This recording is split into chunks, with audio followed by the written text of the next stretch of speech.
Voilà, c'est à autre chose, nous passons au point 4, les préparatifs de la Pâque. Ça, c'est un point intéressant pour que chacun voie ça. Les préparatifs de la Pâque.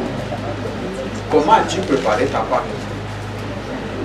Quand je dis comment as-tu préparé ta Pâque, comment as-tu préparé ta délivrance? La Pâque, c'est la délivrance. Comment as-tu préparé cela? Au point 1, la Pâque d'abord, c'est la réconciliation. C'est ça, n'est-ce pas? C'est pour ça que Dieu ordonne à nos pères de célébrer la Pâque en famille. Et on trouve, par exemple, vous lisez 2 Chroniques 35, lorsque tous nos pères, au temps de Jésus, lorsque tous les gens étaient rassemblés, ceux du royaume d'Israël, tout comme ceux du royaume de Juda, c'était tous rassemblés à Jérusalem. C'était des ennemis, n'est-ce pas? Après, ils s'entretiennent, il n'y avait pas la paix, n'est-ce pas? Mais quand ils se sont réunis, quand ils se sont rassemblés, ils sont devenus une seule personne, n'est-ce pas? Eux qui étaient des ennemis, à cause de l'idolâtrie, ils étaient devenus une seule personne et ils se sont unis pour détruire toutes les statues du royaume. Même ils sont partis jusqu'à Samarie pour détruire tout cela. La Pâque d'abord, c'est la réconciliation. Tu as un problème avec ton prochain. Tu as un problème peut-être avec une personne, mais tu n'étais pas réconcilié avec elle et tu célèbres la Pâque. Est-ce que tu obéis vraiment à la norme établie par Dieu? À ce que Dieu nous a recommandé. Avec qui tu as des problèmes? Est-ce que réellement tu t'es réconcilié? La Pâque d'abord, c'est la réconciliation. Peut-être tu as accusé faussement ton prochain. Peut-être tu l'as insulté, tu l'as humilié, tu lui as fait des problèmes, tu l'as créé des problèmes, des trucs comme ça. Et tu oses célébrer la Pâque sans te réconcilier avec elle ou avec lui. Comment tu trouves ça? Est-ce que tu obéis vraiment à la norme du Seigneur? La Pâque d'abord, c'est la réconciliation. C'est pour ça que Dieu nous recommande, avait recommandé à nos pères en Égypte de célébrer ça en famille. En famille. Peut-être toi, la maman, tu es là, le papa, tu es là. Dans votre famille, il n'y a pas entente, il n'y a pas compréhension. Au lieu de vous réconcilier à la maison avant de venir ici célébrer la Pâque, vous n'avez pas fait, vous êtes là. Est-ce que vous avez fait réellement ce que Dieu nous a ordonné? La Pâque d'abord, c'est la réconciliation. Est-ce que tu t'es réconcilié? Donc c'est une réconciliation dans la famille, une réconciliation entre les frères en Christ et une réconciliation avec Dieu. Parmi les élus d'ici, bon, même d'ici, parmi les élus d'ici, peut-être il y a un problème avec un disciple, mais tu ne lui as même pas demandé pardon. Tu ne t'es jamais du tout approché de lui. Tu ne lui as jamais du tout demandé pardon. Tu n'étais pas du tout réconcilié avec lui. Peut-être qu'il t'a demandé pardon, même tu as refusé. Et tu oses célébrer la Pâque. Il y a des gens qui ont des problèmes avec les autres, mais qui osent prier, qui osent même célébrer la Sainte-Seine, qui osent même gêner. Est-ce qu'à de tels gens, Dieu prend plaisir? Dans Ésaïe 58, le Seigneur est très clair à ce niveau. Le Seigneur est très clair à ce niveau. Même le Seigneur a dit, si tu as un problème avec ton prochain, avant de donner ton offrande ou ta dîme ou quoi que ce soit, il faut d'abord déposer ça, aller te réconcilier avec ton frère avant de revenir pour offrir cela. Mais quand tu n'obéis pas à cela, mais ce qui fait que peut-être tu donnes beaucoup de dîmes, beaucoup des offrandes, tu penses vraiment à l'œuvre de Dieu, mais tu n'arrives pas, tu n'avances même pas avec le Seigneur. Parce que tu le fais hypocritement, tu le fais selon ta volonté, mais pas selon la volonté de Dieu. Il y a un problème. Avec qui tu as des problèmes? Qui tu as emprisonné dans ton cœur jusqu'à présent? J'ai dit la délivrance là consiste d'abord à libérer les autres. Toi, tu ne libères pas les autres et tu veux que Dieu te libère. Mais comment il va faire? Il y a un problème, non? Il y a un problème ou pas? Tu as des problèmes avec ton frère. Ou peut-être tu as emprisonné là des gens dans ton cœur. Tu cherches la délivrance. Alors que toi, tu n'as pas délivré les gens. ceux-là que tu as emprisonnés dans ton cœur, tu ne les as pas libérés. Tu veux que Dieu te libère du joug de l'ennemi. Et là, c'est impossible. Toi, tu poursuis ton frère avec problème et tu dis à Dieu, non, il ne faut pas que mes ennemis me poursuivent, alors que toi, tu as pu poursuivre une personne. Est-ce que ça peut aller?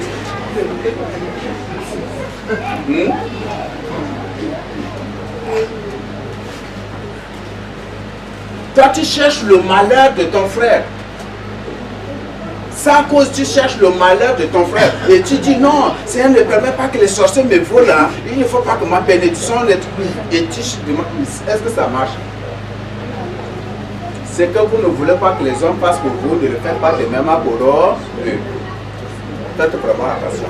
Donc le premier point, c'est d'abord la réconciliation. Je ne sais pas s'il y a des questions sur ça.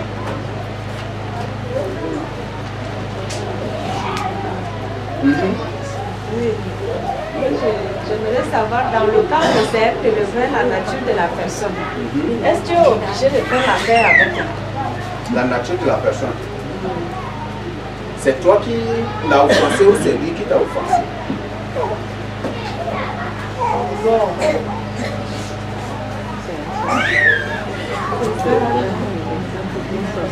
C'est lui qui t'a offensé ou c'est toi qui l'as offensé? Bon, sur le plan spirituel, le Seigneur t'avait révélé sa nature. Et même si tu viens auprès de lui pour faire la paix, il refuse. Sur ces points, est-ce que tu es obligé d'insister ou encore de faire la paix avec la personne? Bon, par exemple, la nuit, un sorcier vient attaquer Némi. Ils se sont battus jusqu'au matin, il s'est réveillé. Est-ce que l'ennemi va, pour bien s'élever là-bas, est-ce que l'ennemi doit aller se réconcilier avec le sorcier avant de venir s'élever là-bas? Sylvain, toi là, on s'est beaucoup battu la vie ici, cette nuit là, je suis venu pour te demander pardon.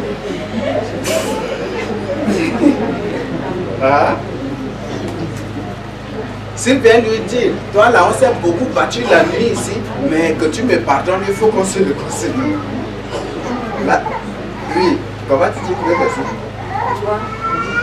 c'est là? Oui. Avec le sorcier là. Oui. Quand lui-même il va sortir le matin, il te voit là. Il a déjà honte si tu l'as battu. Il te voit là. Il aura la honte, il ne va même pas soulever les yeux pour te voir. Et puis encore, quand tu vas lui dire là, il va dire que qu'est-ce qu'il prouve. Qu'est-ce qu'il prouve comment s'est battu la nuit. Mais il reconnaît bien. Mais physiquement, il ne va pas accepter. Il va te créer des problèmes. C'est que moi j'ai compris. En d'autres termes, il va plutôt mettre sur toi. C'est toi qui vas accuser. Il dit, donc c'est toi qui es venu m'attaquer cette nuit. J'ai dit, le connais, tu es venu pour me demander pardon. Et c'est lui qui est sorcier, mais il va dire que c'est toi. Il va dire que c'est toi qui es sorcier. Donc à ce niveau, la réconciliation est impossible. Oui, mais si c'est physiquement qu'il y a un problème, tu l'as accusé, tu l'as offensé. Toi-même, tu reconnais que tu l'as offensé. Peut-être tu l'as accusé faussement, ou tu l'as giflé, ou peut-être vous êtes battu. Là, vous devez vous demander pardon. Peut-être tu as volé, tu as volé quelque chose qui lui appartient. Là, tu dois obligatoirement lui demander pardon. Vous devez vous réconcilier. Là, tu lui demandes pardon. Oui, certes, lui, c'est un autre maître. Mais s'il y a un problème entre vous, et que toi-même tu te sens coupable, tu dois lui demander pardon.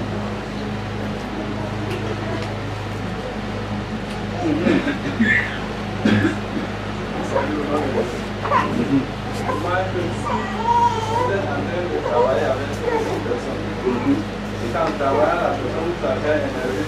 Vous connaissez que si vous lui demandez pardon, ça sera une parler de tout pour elle. C'est comment le faire à ce Vous travaillez. C'est comme si des orientations en faisant ça, la personne vous a fait énerver. Et si vous allez demander pardon, la personne va dire que si tu as chuté de telle manière, elle va avoir beaucoup de. Quel problème précisément? Oui, si c'était en client, avant de payer le but de louer. Et en louant, la personne est indisposée et elle a cessé de louer. Et en louant, vous êtes un peu énervé. Et après d'avoir prié, vous avez déjà confessé. Mais si vous dites, en vous mettant de confesser avec la personne, et en confessant la personne va vous prendre comme une personne qui n'est pas bien, ça sera une famille sur le respect. Et à quoi ça signifie? C'est ce qu'on appelle imagination. Ne doit point du tout être dans la marche d'un enfant de Dieu. Donc n'imagine pas de problème, mais confie plutôt ton problème à Dieu. Avant même d'aller vers une personne pour lui demander pardon, il faut que tu confies d'abord ça entre les mains du Seigneur Jésus pour que le Seigneur lui-même gère l'affaire. Shalom, donc pour moi, si ton prochain te fait l'appel pour que tu viennes chez lui et qu'il te présente à manger et toi tu es en train de manger et qu'il te balance des mots qui est vraiment pas à te dire là. Et si je te demande en rentrant d'abord si la connais tout seul. Et maintenant tu demandes pardon de ton coin, mais à ta présence tu n'as rien fait, c'est comme si tu es énervé,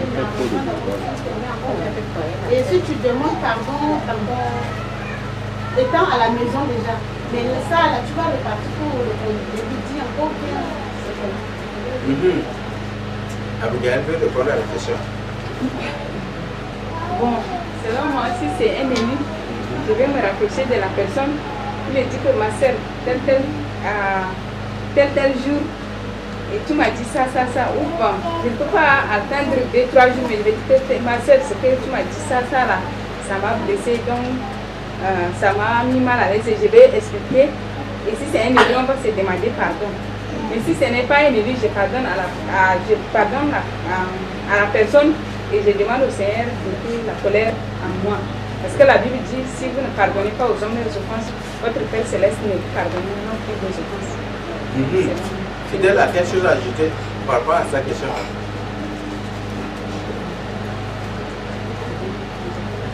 Ah, apparemment tu as sommeil.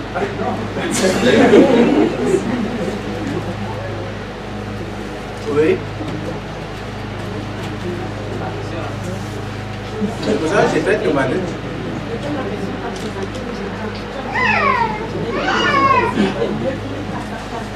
Quand la voiture va aller, tu peux la laver dans le et là, comment tu demandes là, tu demandes pardon et tu demandes à ce que le Seigneur te pardonne.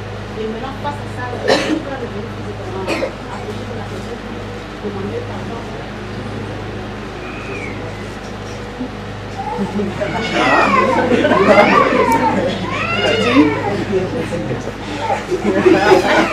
Tu pars chez Fabrice. Fabrice t'a servi de la nourriture. Tu as mangé et pendant que tu prenais la nourriture, il t'a glissé des mots choquants. Ou peut-être il t'a offensé ou il t'a énervé. Étant là, peut-être par l'appétit, tu n'as pas réagi. Il faut rentrer d'abord le mot en réfléchissant d'abord. Tu trouves que voilà, ce qu'il t'a dit là, ça t'a beaucoup choqué et ce n'est pas à sa place. Face à cela, qu'est-ce qu'il faut faire? Selon moi, je vais confesser directement avec Dieu et venir mon frère vers le lui pour lui expliquer que c'est comme ça qu'il m'a donné à manger. Donc, les mots qu'il a balancés là, ça m'a choqué. Donc, je me pardonne aussi. Voilà, face à cela, c'est très simple. La solution à toi, enfant de Dieu, si face à un problème, ça n'a pas choqué, et qu'une fois d'abord ça te fait mal, il y a quelque chose. Donc, un enfant de Dieu, c'est une personne qui doit prier et tout faire pour que l'esprit de colère et ces choses-là lui soient enlevées. Donc si face à cela, tu n'as pas réagi, et qu'une fois à la maison, peut-être c'est une matriation de vie, donc tu peux prier juste pour évoquer et demander au Seigneur d'enlever cela, les cicatrices de cela là, que le Seigneur t'enlève, donc, ou les blessures de cela que le Seigneur t'enlève aussi. La sœur demande, si tu as un problème avec quelqu'un, et que tu viens auprès de lui pour demander pardon, il refuse le dire, qu'est-ce que toi tu vas faire? Non, tu lui demandes pardon. Et que la personne refuse, tu viens prochainement avec un autre frère. Avec une autre personne, il faut être accompagné d'une autre personne.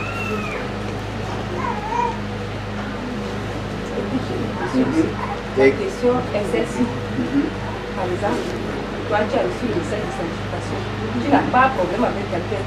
Mais quand tu viens, tu apparais, les gens te voient là, qui même là, fait son ami comme ça, et il disparaît, il se laisse à seul. Mais toi tu te poses la question, je n'ai pas de problème avec ces gens-là. Mais comment c'est fait qu'ils te voient, ils ont peur de toi. Et quand tu les appelles pour les demander pardon, ou bien pour les expliquer, ils refusent, ils te fuient. Ça là, est-ce que tu as... C'est possible que tu parles de demander ou bien c'est de me laisser comme ça et de les observer? Nathan va répondre à cette question.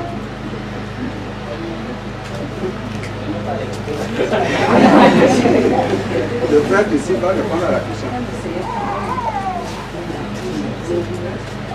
Tu reprends la question? Non, il a écouté. Il n'a pas bien écouté. Je tiens, par exemple... Bon, moi, la maman va y répondre à la question.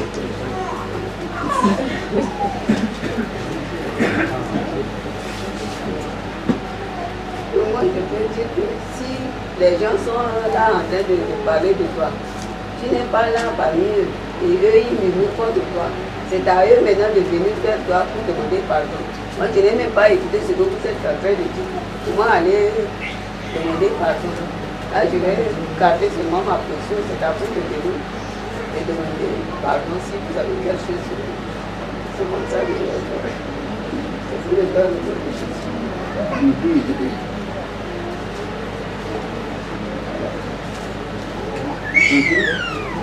Le Seigneur a dit que le serviteur n'est pas plus grand que son maître.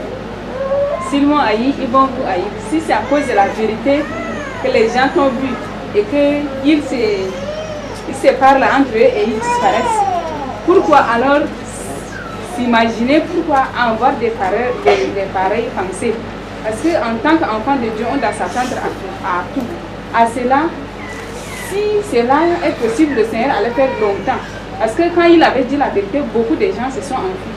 Et il a même demandé aux autres pourquoi eux, ils ne se sont pas éloignés de lui. Et Pierre a dit la parole pour dire que à qui irons-nous, car tu as la parole de la vie. Donc si c'est à cause de la vérité, je pense qu'à cela, je ne vois pas, il n'y a pas de problème. Je nous le donne au nom de Jésus. Moi, à cette réponse, la Bible dit dans le livre de Romains 12, 18, j'ai dit, s'il est possible, autant que cela dépend de vous, soyez en paix avec tout le monde. Non, ce n'est pas toi qui les haïs, ce n'est pas toi qui ne veux pas t'assembler avec eux, c'est eux-mêmes qui te fuient. Je ne sais pas s'ils voient quelque chose spirituellement sur toi qui les empêche là. Donc s'ils fuient là, s'ils te quittent les bras là, donc tu es libre. Donc pour ça là, tu n'as pas besoin de t'inquiéter pour ça. Donc C'est bon? C'est bon? Oui, je désigne autre personne. Il y a quoi? Il est bien.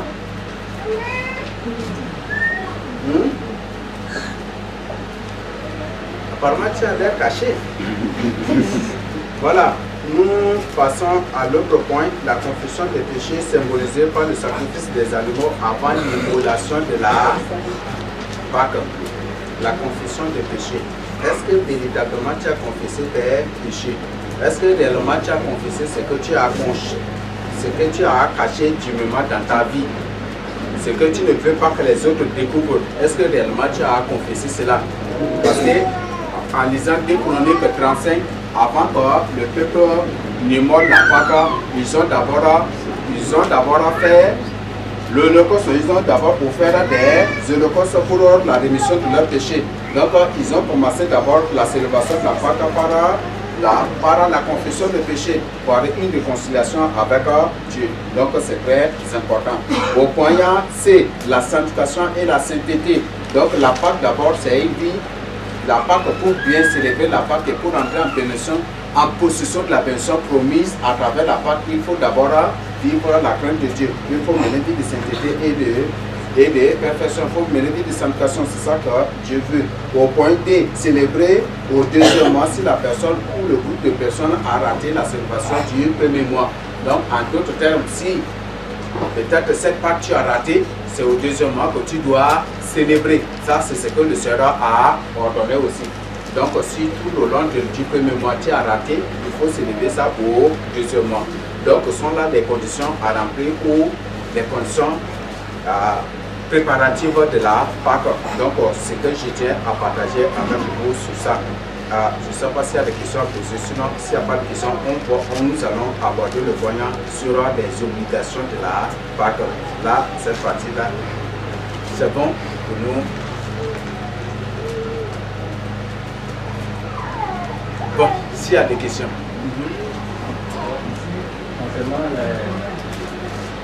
celui qui a raté, ici on avait expliqué,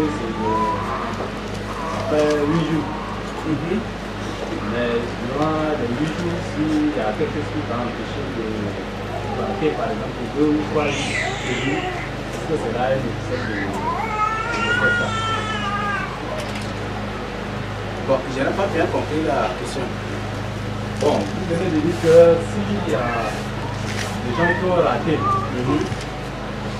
cela m'amène à poser la question, est-ce que durant les 7 jours, les 8 jours, dans l'intervalle de 8 jours, si tu arrives à rater par exemple 2 ou 3 jours, sur les 8 jours, est-ce que cela est nécessaire de prendre le mois prochain? Là, tu as raté l'un des 8 jours. 3 jours. Tu as raté 3 jours. Bon, là, à ce niveau, on trouve que ce n'est pas vraiment une personne sincère et sérieuse. Là, la personne peut se lever à la deuxième ou au deuxième mois. Parce que la Pâque, quand on commence, le Seigneur dit que tout le long de 8 jours, personne ne fera du travail. Aucun travail, personne ne le fera. Ça, c'est ce que le Seigneur a dit. Sauf préparer la nourriture de la Pâque. Ça, c'est ce que le Seigneur a ordonné. Donc, quelles que soient les occupations, faire tout au moins ceci à quelque chose. Tu peux aller, si peut-être là, pour nous-mêmes, là, on a fixé, parfois on commence à 14 h, ou parfois, mais or, dans la Bible, c'est du matin. 24 h sur 24 jusqu'à 8 jours. Sans travail, personne, tu ne dois pas faire autre cuisine que la cuisine de la Pâque. C'est ça seulement ce que Dieu a ordonné. Mais ici, on dit c'est à 10 h d'abord, on se rencontre 11 h ou 12 h ou 14 h d'abord. Et là, malgré cela, même il y a des gens qui ne viennent pas. Ceux qui viennent encore là, en retard. Ou qui s'excusent parce qu'ils ont du travail à faire.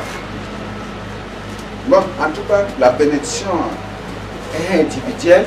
Donc, moi, je cherche ma bénédiction et que chacun cherche aussi la sienne. Ah oui, vous continuez. Bon, pour moi, j'avais raté, c'était le dimanche vers 19 h. On m'avait appelé que les enfants ont été brûlés par le gaz. Et le lundi, on était parti à l'hôpital. C'était ça qui m'avait empêché de faire la famille. Là, si c'est un cas, c'est ça, le Seigneur voit, le Seigneur comprend. Mais ce que le Seigneur avait ordonné, à la Pâque, c'est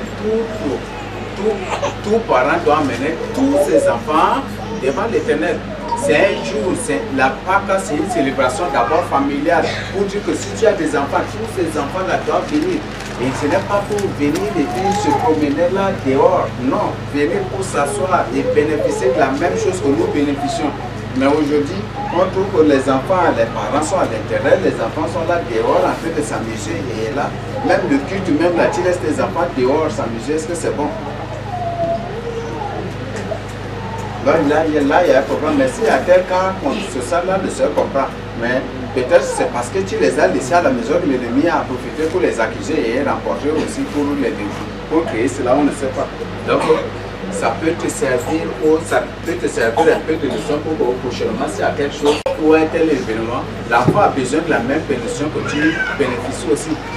Là, il faut les amener pour qu'ils bénéficient de la même chose. Même le culte, c'est comment à la fin que le Seigneur Jésus vous bénisse, c'est une bénédiction qui sort de l'autel de Dieu, c'est une bénédiction. Et là, même c'est comment l'enfant bénit, le Seigneur bénit l'enfant, te bénit et l'enfant aussi bénit cette bénédiction. Bénéficie aussi de cette bénédiction. Et pas seulement ça, ta bénédiction, l'enfant va hériter ça et l'enfant reçoit sa part et il héritera encore cette bénédiction. Et ça, tu es en train de bien préparer la vie de l'enfant. Et ça, beaucoup de parents ne savent pas. Oui. Ok, c'est celui qui avait raté la première et qui veut la célébrer le deuxième mois. Comment doit se passer? Qui va lui répondre? Jacques. Quand une voisine a un problème, c'est toi qui interviens. C'est le voisin qui intervient.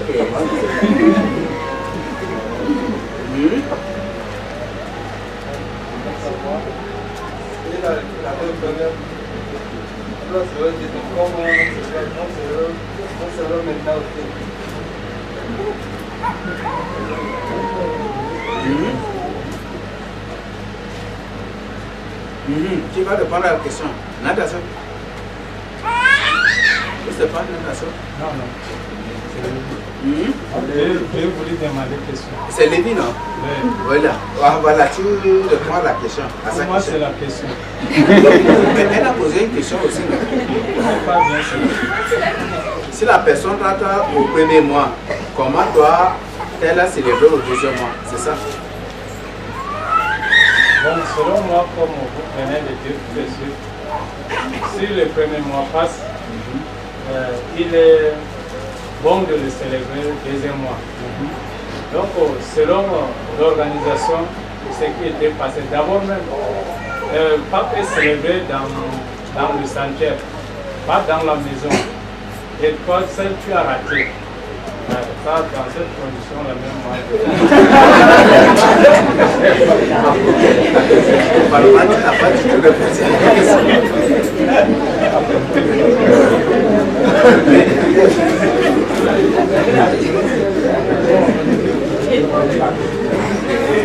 Bon, selon moi, si à la maison, ils peuvent s'organiser pour essayer de faire cela. Dans le cas où c'est une seule personne, sinon moi, il peut faire ça uniquement à la maison. C'est égal. C'est bien. Selon moi, c'est la première. Et demander maintenant la grâce du Seigneur, quel qu'en soit le taille, grec que ce soit là, c'est pour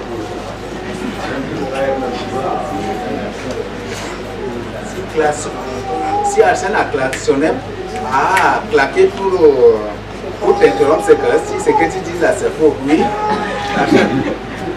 Non, en fait, pour moi je dis, si tu as raté le premier slave, tu as raté beaucoup de choses, la bénédiction en fait. On dit, le royaume de Dieu, c'est le bon. Et à partir pour les violents, donc il faut demander la miséricorde de Dieu à notre roi pour qu'il te donne un peu la bénédiction où les autres ont trouvé avant d'avoir tout le monde. Voilà, pour la célébration au deuxième mois, le Seigneur n'a permis qu'à ceux qui étaient en deuil. C'est fini.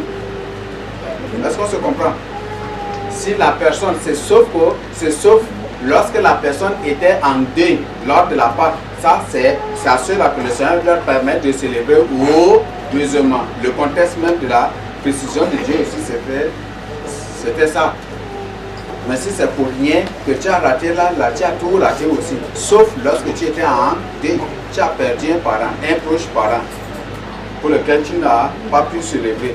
Là, c'est en ce moment, c'est alors que Dieu te permet de célébrer au deuxième mois. Sinon, tu ne dois pas célébrer au deuxième mois, si c'est pour autre raison. Pour moi, c'est une question à savoir. Comme il est défini dans la Pâque, c'est le pardon et la réconciliation. Et pour un résultat, la bénédiction. Bon, pour une famille qui es dans une famille, tout est élu de Dieu. Ils sont éloignés du sanctuaire, peut-être dans un coin qui n'est pas proche du sanctuaire. Bon, la Pâque aussi se célébrait une fois par an. Et pour gagner la bénédiction, et il dit encore qu'à la fin de Pâques, tu as la bénédiction en classe. Bon, pour ne pas rater la fête de Pâques, est-ce qu'il est préparable pour que toi, avec ta famille dans ta maison, vous célébrez la fête? La Bible est claire. C'est celui qui, pour un cas de décès, n'a pas pu célébrer la Pâque au premier mois, que Dieu lui permet, que Dieu lui autorise de célébrer au deuxième mois. Il a même donné la réponse. Il a dit que la Pâque se célèbre une fois par an. Et tu connais déjà. Prépare-toi dès le premier mois de l'année, célébrer ta Pâque. Tu sais que la Pâque se prépare un mois par an, une fois par an.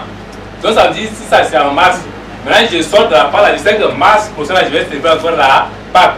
Je suis par exemple à Durban là-bas. Je peux décider de me préparer et puis venir célébrer la Pâque avec toute ma famille à Jamena. Je peux préparer avec toute ma famille pour aller célébrer la Pâque à Sarre, pour aller célébrer la Pâque dans un coin où il y a des élus rassemblés. Je me prépare.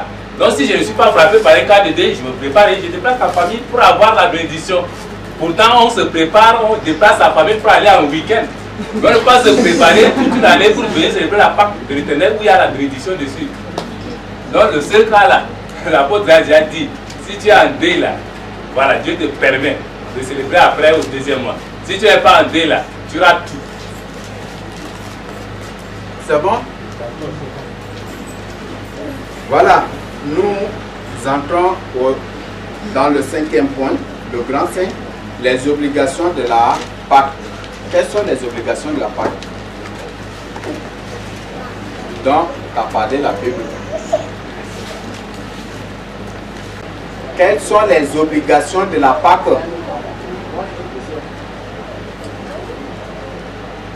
Question? Oui.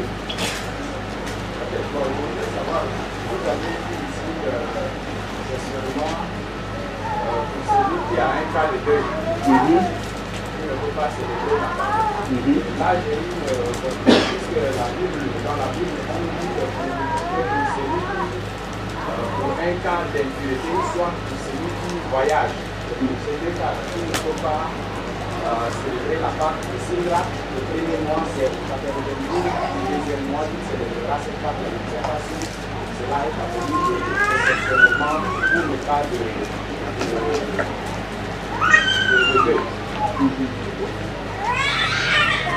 Quand le Père avait célébré, est-ce qu'il n'y avait pas des gens qui étaient de l'exil, qui étaient de retour, juste pour la célébration de la Pâque dans la Bible? Par exemple, on prend les fêtes même de la Bible. Il y avait des gens qui étaient dispersés très loin, mais qui avaient quitté juste pour venir célébrer la Pâque.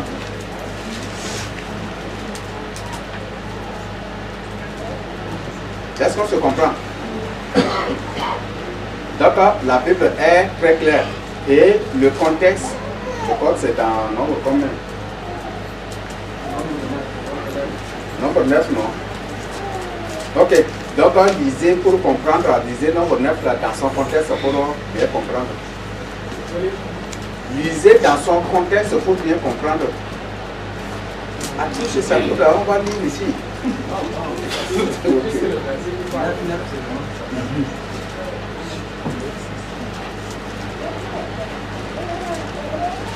Voilà, c'est bon.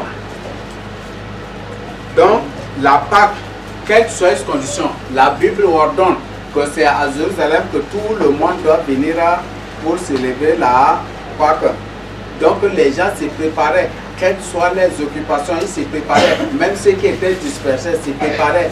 Et quelques jours avant la Pâque, ils sont là déjà à Jérusalem pour la purification. C'est ça ce qu'ils faisaient, non? Pour se purifier, pour faire des sacrifices pour leurs péchés, et c'est ce qu'ils faisaient afin de se préparer pour la Pâque. Tout le monde était venu.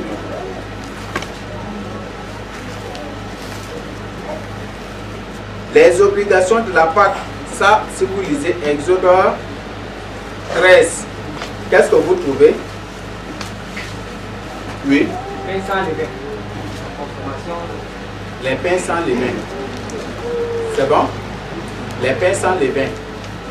Maintenant, le pain sans levain, ça représente quoi?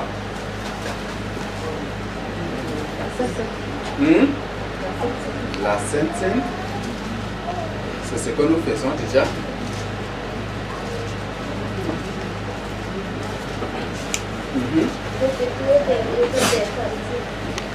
Les vins des pharisiens.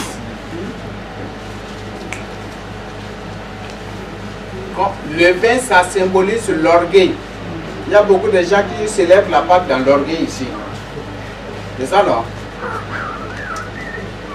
La Pâque se célèbre dans la discrétion. C'est ça, n'est-ce pas? C'est dans la discrétion. Étant en Égypte, lorsque nos pères célébraient la Pâque, est-ce que les Égyptiens savaient que les Juifs, les Hébreux célébraient la Pâque? Est-ce qu'ils savaient? Est-ce qu'ils savaient que les Israélites célébraient la Pâque? S'ils savaient, ils allaient annuler cela. Vrai ou faux? S'ils savaient que le but de cette Pâque qu'ils célébraient, c'est pour la mort de leur premier-né, ils allaient interrompre pour cela. Ils allaient interrompre pour cela. Ils avaient célébré la Pâque dans la discussion. Mes frères et sœurs, il y a des gens qui ne gèrent même pas d'informations. Quand ils écoutent l'information, wow! Et ils se font des grands informateurs, des trucs comme ça. C'est ça le grand problème. La Pâque se célèbre dans la discussion. Nos pères avaient célébré, lorsqu'ils avaient célébré, aucun Égyptien n'était au Coran. Aucun n'était au Coran. Personne n'a répandu la nouvelle que voilà, il y a quelle Pâque qui est en train de célébrer. Personne cela. Mais aujourd'hui, il y a des gens, bon, ce ne sont pas vraiment des élus, qui sont parmi nous, mais qui donnent toutes les informations, et c'est eux qui répandent toutes les informations. Si je suis ici, est-ce que je suis Dieu? Mais il y a des gens qui ont crié, Moïse est venu, Moïse est venu, Moïse est venu. Même les sorciers, des trucs, tous se sont informés. Et qui sont ceux-là qui ont répandu ces nouvelles? Ce ne sont pas des enfants de Dieu, ce ne sont pas des élus, des combattants de Jésus.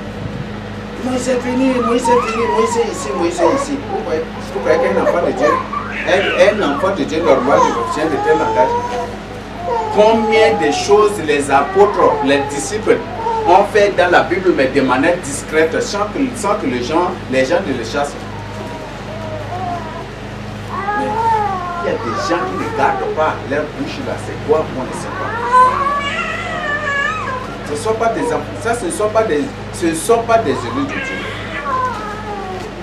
Si c'est Dieu qui est venu, Dieu est venu, là c'est pour inviter les gens à vite courir, mais Moïse est venu, mais qu'est-ce que cela veut dire? Ce ne sont pas des enfants de Dieu.